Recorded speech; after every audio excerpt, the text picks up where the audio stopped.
প্রিয় বন্ধুগণ, আপনারা দেখতে পাচ্ছেন আমার ইলেকট্রিক বাইক। 3 মাস হলো আমি এটা ব্যবহার করতেছি। 3 মাসে প্রায় আমি 4000 কিলোমিটার চালিয়েছি। মজার বিষয় হলো আজকে 3 মাস যাবৎ আমি তেলের পাম্পে যাই না তেল কেনার জন্য।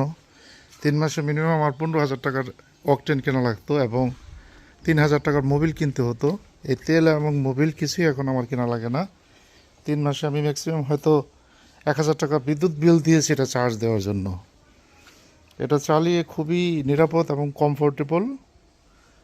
12 ইঞ্চি দুটো চাকা, টিউবলেস এবং পিছনে সামনে হাইড্রোলিক ব্রেক সিস্টেম আছে এবং গাড়িটি সেন্সর করা আছে, সব ধরনের সেন্সর কাজ করে।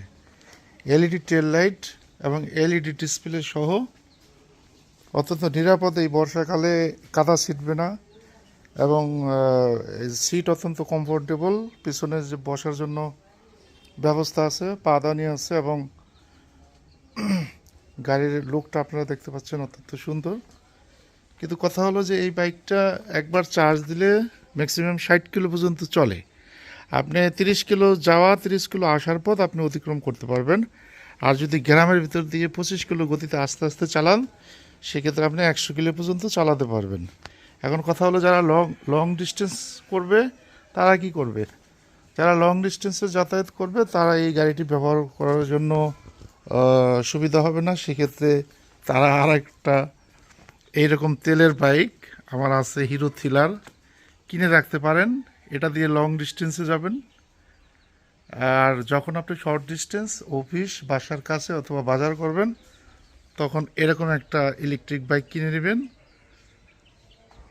এতে আপনার প্রচুর পরিমাণে অর্থ সাশ্রয় হবে, আপনার টাকা বেঁচে যাবে।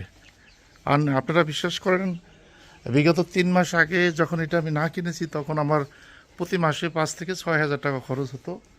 এখন আমার সেই খরচটা বেঁচে যাচ্ছে। ম্যাক্সিমাম খরচ হয় আমার প্রতি মাসে এইটার পিছনে ম্যাক্সিমাম 500 টাকা, আর এটা হলো প্রতি মাসে 300 টাকা মাত্র।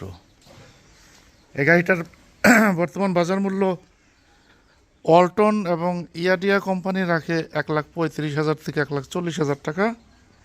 তাদেরটা বিআরটি রেজিস্ট্রেশন করা যায়। কিন্তু এই একই মডেল, এটা চায়নার, সবগুলোই চায়নায় তৈরি। এটা সালিরা ব্র্যান্ডের। এটা বিআরটি রেজিস্ট্রেশন আমার প্রয়োজন নেই, যেহেতু আমি লং ডিস্টেন্সে যাচ্ছি না। এটার দাম 20,000 টাকা কম আছে, 1,15,000 টাকা। কিন্তু আমি এই গাড়িটা কিনেছি এক ভাইয়ের কাছ থেকে অনলি 75,000 টাকা দিয়ে। সেক্ষেত্রে আমার আরও প্রায় 35-40 হাজার টাকা সেভ হয়েছে।